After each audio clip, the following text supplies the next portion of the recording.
Olá, este é mais um bate-papo da Versátil. Dessa vez estamos novamente com Paulo Santos Lima, crítico e pesquisador, para falarmos aí sobre a nossa caixa Filme Noir 2. E o Paulo é um especialista, gosta muito do gênero policial, né? Então pesquisa muito sobre esse tema e eu acho que tem muito a nos dizer aí sobre os filmes da caixa do Filme Noir 2. A gente vai começar pelo primeiro filme, o filme que eu mais gosto. Olha que é difícil, que é uma caixa com muitos filmes bons, que é o Mortalmente Perigosa, Gun Crazy, que é um filme lendário, né? Meio mítico, né? Sim. Então, queria que você falasse um pouco aí da importância, né, do Gun Crazy, tanto para o gênero como o cinema, né? Sim. Fernando, obrigado pelo convite, primeiramente. O Gun Crazy é incrível porque ele coloca ali várias questões, não só do noir, como de um cinema já de uma certa perda da inocência que surgiu já no pós-guerra, né, pós-Segunda Guerra Mundial. Ele lembra muito Bonnie and Clyde, isso é até citado como se fosse o mesmo casal de Foras da Lei. A gente tem Bonnie and Clyde, uma rajada de balas, né, do Arthur Penn. Do Arthur Penn, de 1967.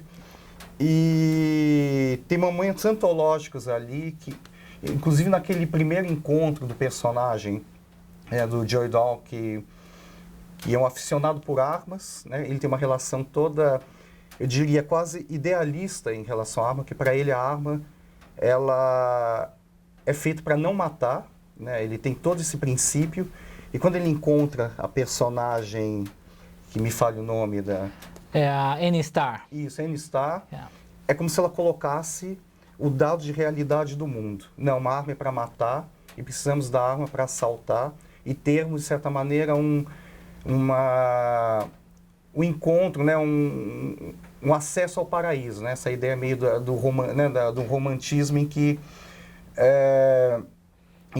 a tal ideia do feliz para sempre exige que haja violência e algum tipo de custo físico, né? Ou seja, o filme todo ele trabalha numa chave de movimento, né? de ritmo acelerado, ação, né? Isso até tem algum momento que ela também comenta isso, né? que ela quer ação, quer dizer, e que tem a ver com virilidade também.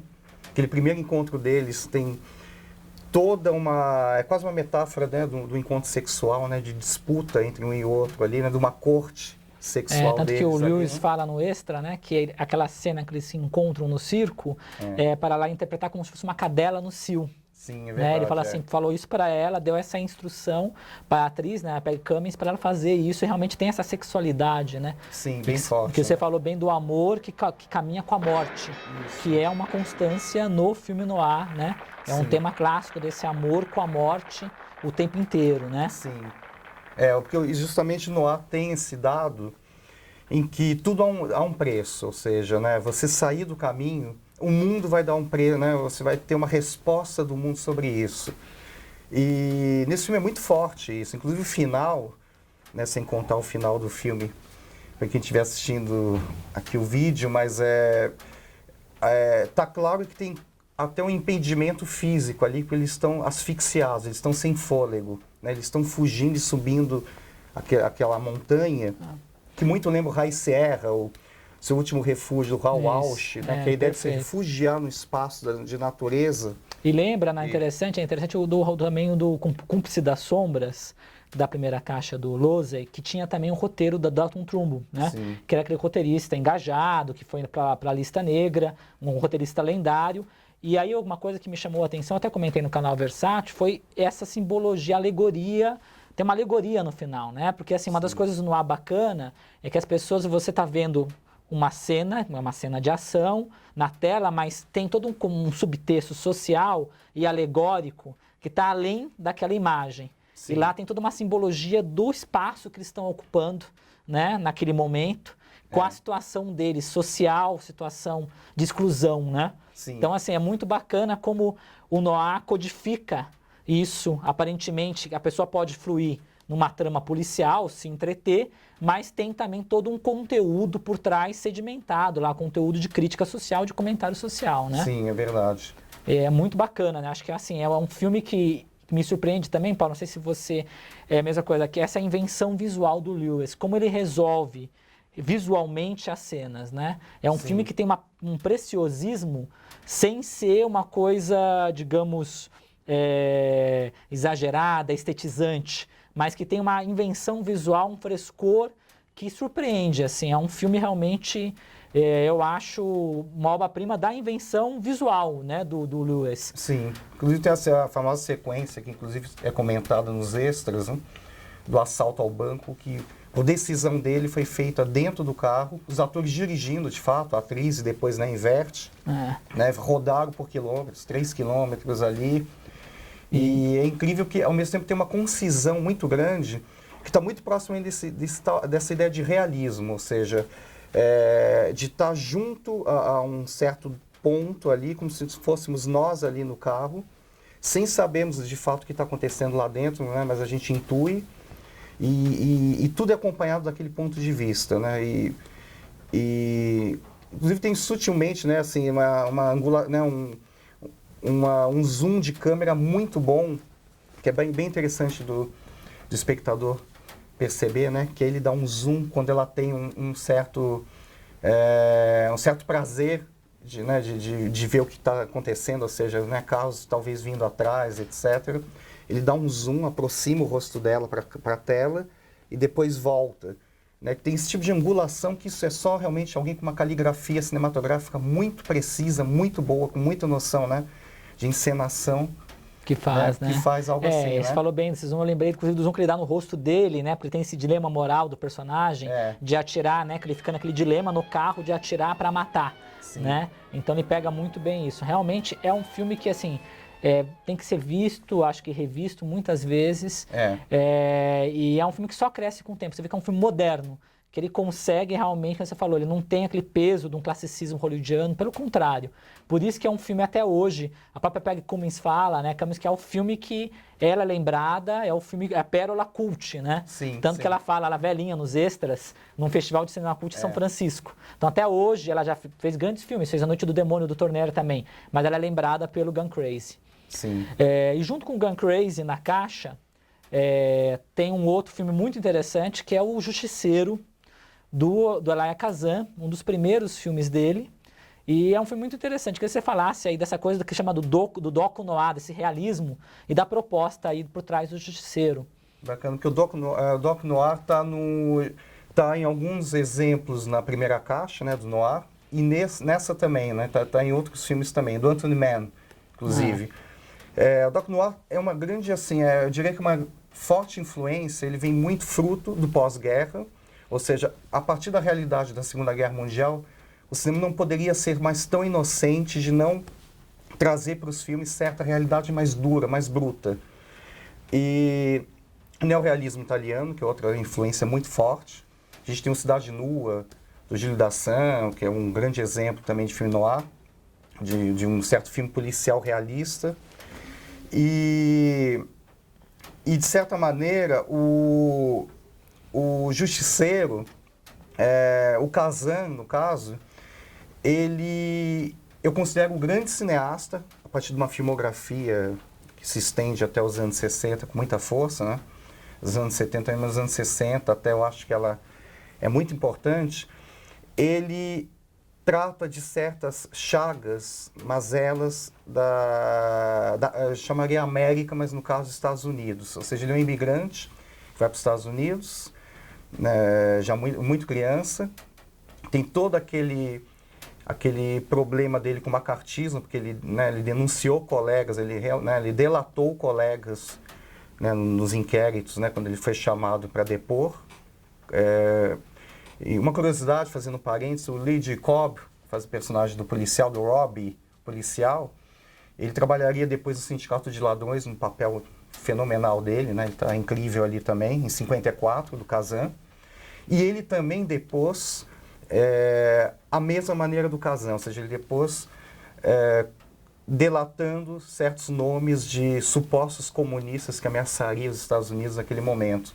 Segundo ele, porque a mulher dele estava entrando numa crise histérica, quase, estava muito abalada com todo aquele tumulto daquele momento. Mas o Kazan, ele sempre teve essa afinidade com um certo realismo, né, de trazer realmente algo mais bruto, mais material para os filmes. Isso está no Pânico das Ruas de 1950, e no Justiceiro, já o filme se inicia com um dado dizendo que foi todo filmado em locações reais. Usaram, sempre que possível, pessoas da comunidade mesmo ali. Connecticut, né, onde aconteceu um caso do assassinato de um pastor. E o filme acompanha todo o processo de investigação para descobrir quem matou o executor, né? Uma execução que acontece no início do filme, que hoje parece muito prosaica, muito comum, mas em 1947 a gente tem uma arma apontada na nuca de um reverendo ali sendo executado. Um senhorzinho, né? Um senhor, assim, benevolente, né? Sim. Forte a cena, realmente muito seca, né? Muito uma coisa seca, né? Realmente assim, dá um impacto logo no início e depois toda a construção, né? Por trás da investigação, né? E justamente, e aí o Kazan trabalha, né, como fica meio claro no filme, talvez de uma forma um pouco engessada, né, talvez, né? Essa ideia de realismo e a ideia da encenação dramática mesmo, ou seja, que é ficcional. Mas é interessante, porque tudo que é realista, a gente pode chamar que é trazido das filmagens em locação, da descrição policial da investigação, certos dados, isso parece um pano de fundo para o drama ficcionalizado. O Dana Andrews, que faz o personagem do Henry, que é um promotor público, policial, políticos, mas é bem interessante que, apesar dessa contraposição quase, ou seja, mesmo um pano de fundo realista com o drama acontecendo ali, essa ligação é muito interessante porque a gente não vai ter, no final das contas, algo muito claro. O que a gente percebe que salta aos olhos é a corrupção política. Isso é declaradamente falado ali. Quer até oferecer um cargo mais alto para o promotor, porque o promotor, se ele não descobrir quem é o assassino, isso vai prejudicar as eleições. Isso tudo é tratado com muita clareza no filme. É muito interessante. O Elia Kazan, em 56, se não me engano, faria algo parecido com uma crítica à mídia, naquele Um Rosto na Multidão. E desse dado de usar a realidade como pano de fundo e a ficcionalização à frente, né, com os atores, o processo dele, né, na carreira dele, ele faria o contrário. Né? Eu pego como exemplo o Clamor do Sexo, que é só encenado, ou seja, não tem nenhum propósito de trazer algo dessa realidade, desse realismo do docu noir, que a gente vê nos anos 40, já não é mais documental, né? A gente pode esquecer esse termo, mas ele está trazendo algo muito real e que estava muito escondido, que é um moralismo extremamente asfixiante da sociedade americana ali ainda nos anos 60, no início dos anos 60. O Boomerang é muito interessante porque é o Kazan que a gente vai reconhecer por toda a carreira, né? E fazendo um filme, né, com uma escrita bem noir ali naquele momento. Sem dúvida. E aí vamos para a caixa, o disco 2, que tem também uma obra-prima absoluta do gênero, Os Corruptos. E foi interessante porque na Versátil a gente lançou muitos filmes do Lang, da fase americana, praticamente todos os principais, inclusive da fase noir. E o Lang é um mestre do gênero e esse filme talvez, né, seja o melhor filme dele da fase americana na estética, trabalhando com a estética noir. Então é um filme realmente emblemático por várias questões. Queria que você falasse aí dos Corruptos, né, The Big Hit, que é um filme sensacional, né, sem dúvida. Sensacional. Um filme que não envelheceu, né, um filme que é muito forte ainda hoje, né? A gente tem vários pontos que viraram meio que um modelo para vários filmes policiais que a gente viu posteriormente. O personagem do Glenn Ford, que é o detetive, que está se envolvendo num caso de corrupção dentro até da instituição policial, ou seja, há uma denúncia quase a essa ideia de instituição que está ruída, né? Ela tem fissuras, ela tem rachaduras, ela tem corruptos nos altos escalões ali. Isso está muito claro e muito patente no filme. E o Lang, o que ele faz? Ele, como sempre, ele trabalha, né? Isso está no M, O Vampiro de Düsseldorf, por exemplo, está em vários noir, Carneiro Azul, e outros em que um lado, eu chamaria de quase animalesco, bestial, violento, aflora no personagem aparentemente mais pacato e mais tranquilo. Emil, o Vampiro de Düsseldorf, aquele assassino de crianças que é terrível, né? O filme olha para ele com uma proximidade muito cuidadosa, humanizando esse personagem. Quer dizer, o Lang já ali nos anos 30, ele já traz personagens, quer dizer, não tem essa distinção. O vilão é um monstro e o herói é um ser humano bacana, bonzinho. Não. Isso está inclusive no Kazan, de certa maneira, no Boomerang, porque o assassino pode ser qualquer um de nós. E isso está inclusive num outro filme da Caixa, que a gente vai falar daqui a pouco, do Anthony Mann, né, no caso. Isso é falado abertamente, assim, qualquer um é passível de fazer até o que os policiais, os corruptos, fazem ali. E o personagem do detetive, né, do Glenn Ford, ele é quase que um modelo do que existe de mais emblemático do gênero policial no cinema americano, no cinema francês, europeu, enfim. Na ideia no Clint Eastwood do Dirty Harry, né, o Harry Callahan, o personagem daquela série de filmes que o Clint Eastwood fez, que é justamente o quê? Diante da falha do sistema, ou seja, da falha da corporação policial, eu vou agir por conta própria. E é isso que ele faz. A partir do momento que acontece algo terrível no processo que ele está investigando, que ele tem uma grande tragédia acontece na vida pessoal dele, ele vai agir por conta própria de uma forma extremamente violenta. Scorsese relata isso até com uma dramaticidade maior sobre a violência com a qual o policial vai agir pelas próprias mãos. E tem a personagem, né, uma cena que eu acho que todo mundo se lembra um pouco, que é da Gloria Graham, que é do bule de café, que é jogado no rosto dela. Clássica, né? Né? Uma cena muito forte, porque a figura que ela fica já é quase uma passagem da velha Hollywood para uma ideia mais do cinema mais físico da Hollywood, porque tem algo meio iconográfico daquela imagem, daquele rosto marcado, mas aquilo não deixa de ser muito físico, né? Uma deformação física, ou seja, é um cinema que parece mais próximo, inclusive, do que o Elia Kazan faria, seria o grande nome como diretor, que é um cinema físico, do Actors Studio, etc. Quer dizer, a gente tem, nesse filme do Fritz Lang, já temas muito modernos naquele momento, né, em 53, e eu acabo, não tem como fugir do extra que eu acho dos mais brilhantes que vocês estão trazendo. Não, o mais brilhante da Caixa, eu acho, que é o Michael Mann, diretor do Fogo contra Fogo. Grande diretor, grande especialista do policial, né? Do policial. Ele historiciza, ele dá uma aula explicando historicamente essa visão de mundo sombria do noir. Ele fala uma coisa fundamental, que é uma ideia de uma impossibilidade, né? Isso são minhas palavras, mas uma impossibilidade de um certo idealismo. É quase assim, a vida como ela é, a vida é aquilo. A vida não é essa projeção do que pode ser. Isso lembra o Gun Crazy, né? O rapaz gosta da arma de uma forma quase idílica, mas aí chega uma mulher que vai o completar e falar para ele, não, a arma é para matar, não tem como fugir disso. O Fogo contra Fogo, um filme de 1995, até um parênteses que eu faço do Michael Mann, é um pouco isso, né? O Robert De Niro faz seria o vilão, seria o fora da lei, e o Al Pacino é o policial.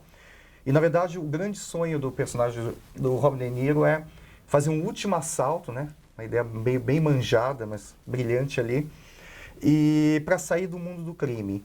E o filme vai nos mostrar que não é tão simples assim, né? Tem uma regra, uma força maior do mundo que sempre impede isso.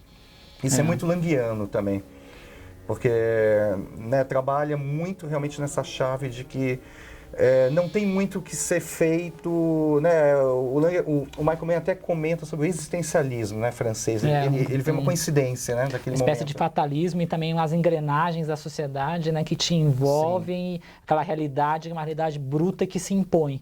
E esse filme é famoso pelo realismo, né, pela violência crua, uma violência até inédita para aquela época, né? Um filme que ficou um marco acho que da violência no gênero policial é Os Corruptos, né? Até hoje surpreende. E aí, junto com Os Corruptos na caixa, tem um filme muito querido, os fãs pediram muito pra gente incluir, que foi A Dama Fantasma, que é o filme da capa, né? Da caixa. E é um filme do Robert Siodmak, que é também um grande artesão, um grande diretor. Eu queria que você falasse aí do A Dama Fantasma, um filme bem icônico também do gênero, né? Eu acho incrível, eu gosto muito, muito. Eu acho o Siodmak, alemão como Fritz Lang, né? O outro imigrante, né? Isso, os Estados Unidos. Ele é dos grandes diretores, ele não fez nem tantos filmes no ar, né? Ele fez, vamos dizer que meia dúzia de filmes no ar, mas todos fortíssimos, emblemáticos. O Assassinos, né? Que é sensacional, né? Muito forte, A Escada Espiral, que é meio noir, né? Um filme meio de mistério, né? Meio melodrama, mas com toda uma escrita, né? Uma atmosfera noir. Baixeza, filme de 1949, também com Burt Lancaster. Um filme muito forte também. Um filme muito forte também, um filme de assalto, mas tem toda a questão da femme fatale. E A Dama Fantasma é bem interessante porque ele parece que está fazendo um filme meio de terror, né? Ele tem um clima meio de filme de mistério. Não à toa o filme começa com a nuca da tal Dama Fantasma, e essa mulher é quase assim, quem que está por trás, né? Quem é essa nuca? Quem será essa figura que está nos aparecendo de costas? E a fotografia dos filmes até da caixa é aquele que a gente mais reconhece os contrastes de claro e escuro típicos de um certo tipo de filme noir, né? Isso está bem expresso ali.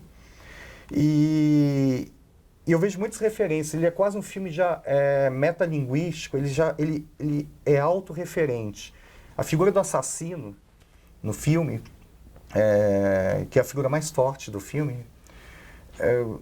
ele mesmo se psicologiza. Então, há vários momentos que ele mesmo diz que ele não tinha prazer de matar. Mas não podia conter, né? Não podia conter. Aquele ímpeto, né? Das mãos. Das mãos. E as mãos que são as mesas que fazem obras de arte. Quer dizer, ele... Né, a ideia, então, justamente essa ideia, né, uma síntese da ideia de que a pessoa aparentemente mais inofensiva ou até mais... que até faz gestos e ações muito positivos, ou enfim, que trabalha inclusive com as mãos, pode cometer atos inacreditáveis, né, terríveis. E eu me lembrei, né, uma livre associação que eu faço, o Siodmak é alemão, o Robert Wiene.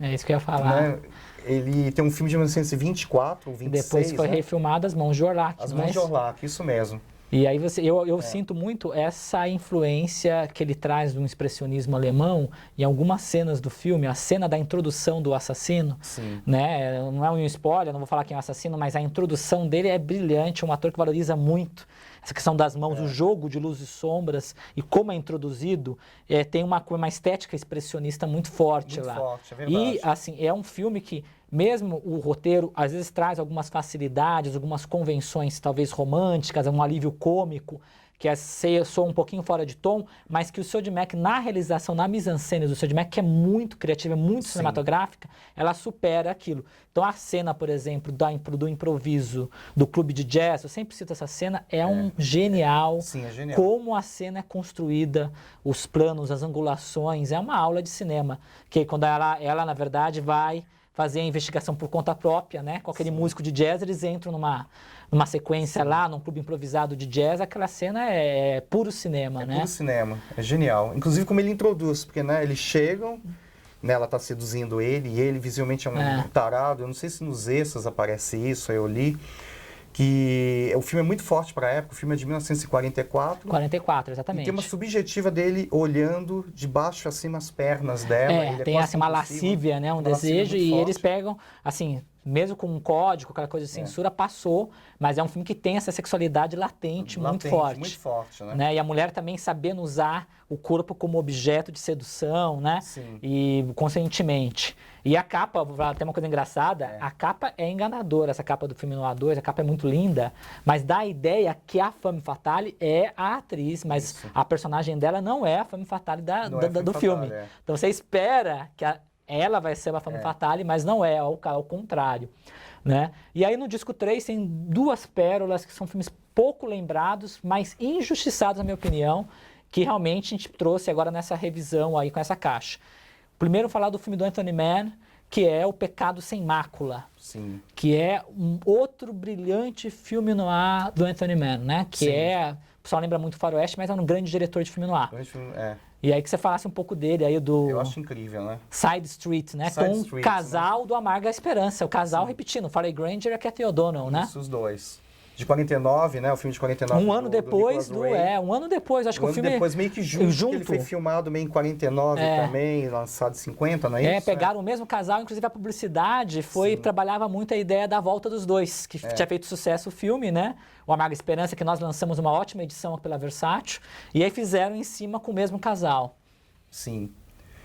Esse filme, então, comparando inclusive com o filme do Elia Kazan, Elia Kazan, enfim, do Kazan. Do Kazan fica mais fácil, né? Ele é tão, né? Ele é tão americano e grego que a gente fica até na dúvida. Na dúvida, é verdade. Que a comparação eu acho até meio...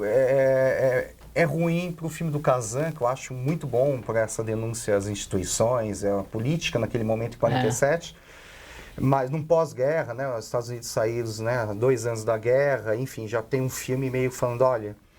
Né, num realismo que, né, voltaria muito dos anos 50, nesse cinema mais politizado dos Estados Unidos dos anos 50, etc.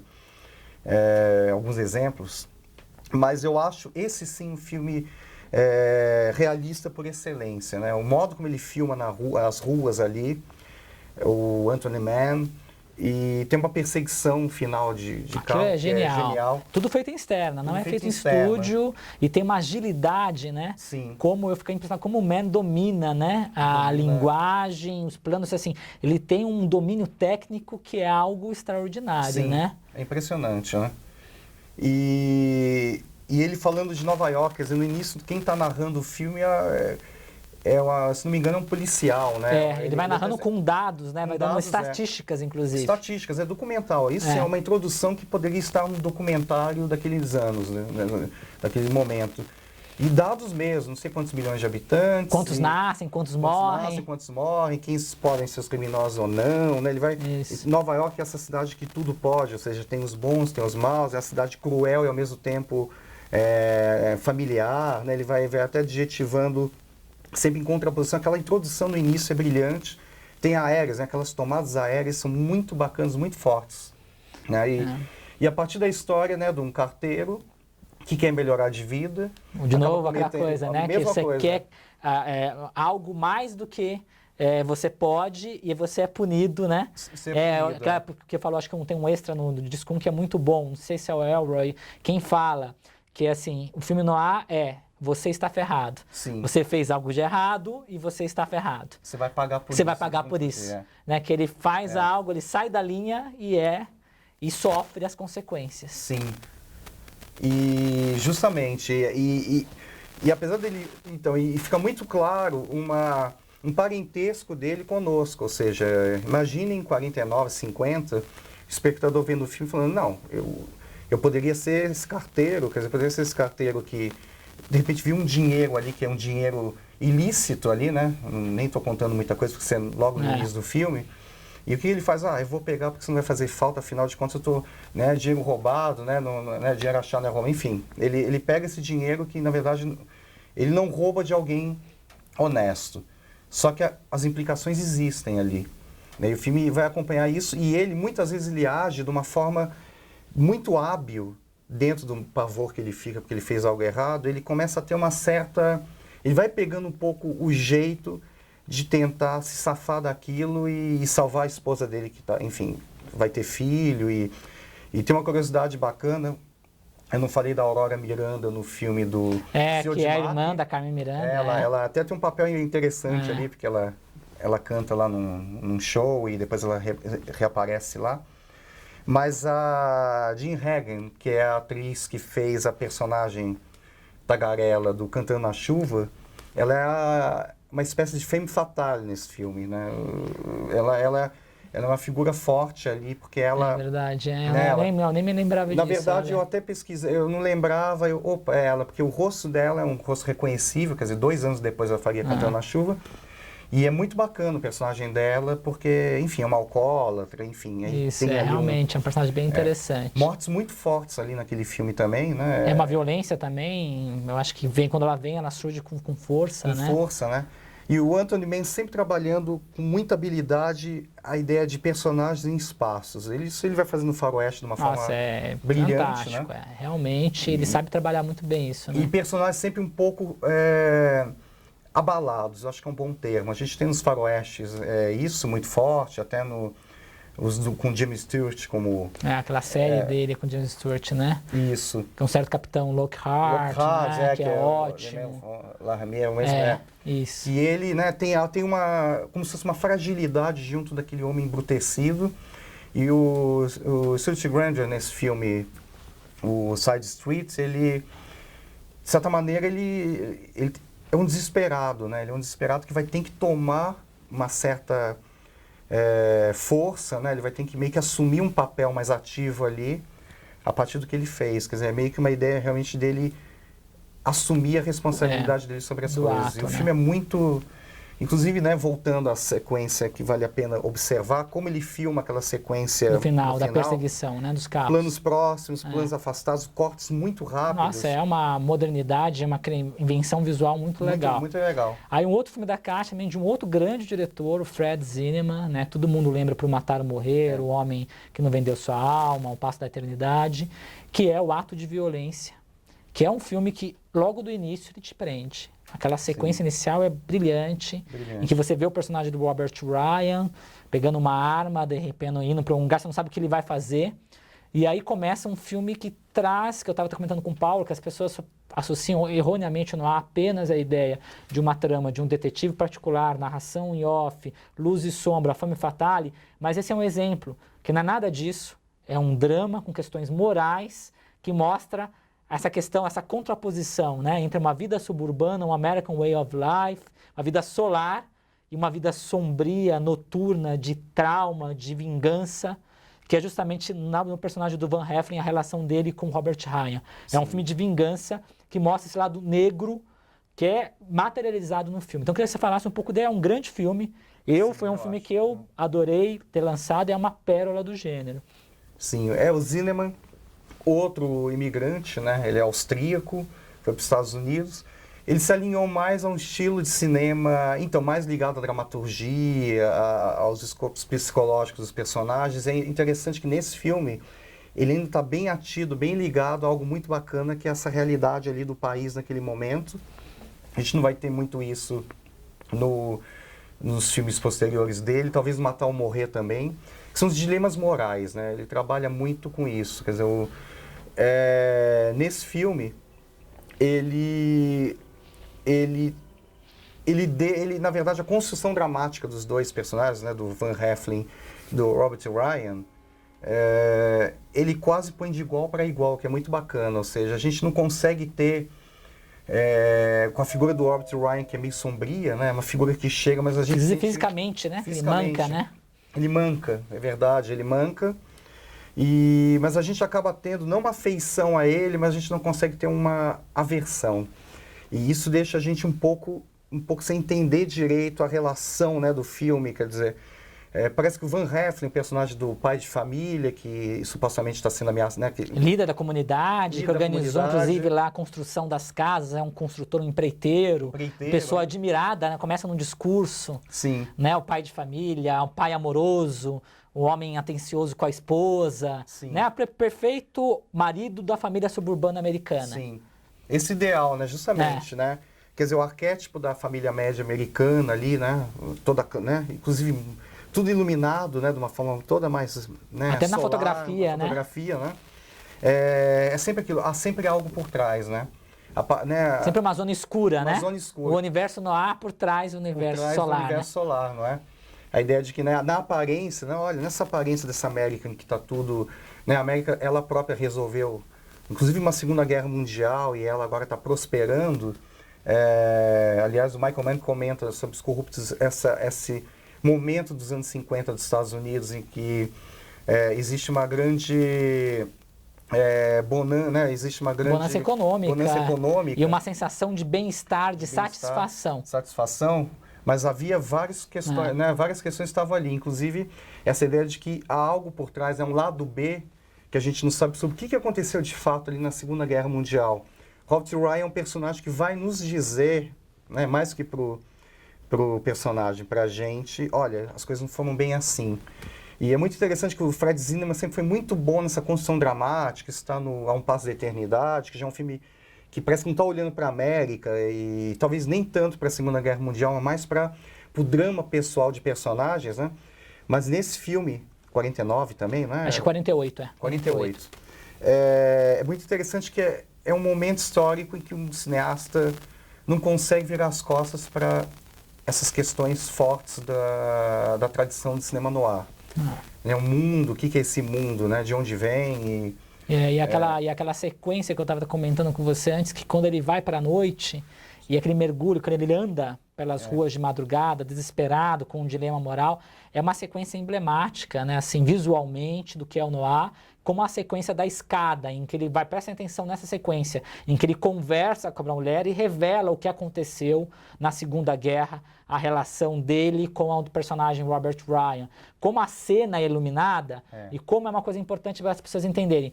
A questão da luz e sombra não é uma questão estética, que é bonito, não. Ela tem que ser, o bom cineasta trabalha aquilo dramaticamente. E como aquilo é trabalhado dramaticamente, tem uma carga dramática na fotografia. E como o Zinnemann sabe utilizar bem isso, né, Paulo? É que uma coisa nesse filme fica bem claro, né? E é um filme perfeito para se entender que o noir, ele permeia também outros gêneros, que no fundo é um filme de vingança, tem uma questão policial, mas tem um melodrama também. Sim, então você vê que é um melodrama noir. Talvez como o Alma em Suplício, aquele filme que é um filme de mulher com a Joan Crawford, né? Sim. Então, assim, é muito interessante esse filme nesse sentido. Então, assim, foi muito bom esse bate-papo, daria pra gente conversar muito mais, né? Eu já, com certeza, já adianto aqui, aproveito para anunciar que nós teremos o Filme Noir Volume 3 muito em breve, e já faço o convite para o Paulo para voltar a conversar para nós com o Filme Noir 3, com outros filmes sensacionais também do gênero, que é inesgotável, né? Do gênero ou estilo, o que for, né? Como a gente entender. Então, agradeço a vocês por mais esse bate-papo, agradeço ao Paulo por terem acompanhado, e até o próximo bate-papo versátil.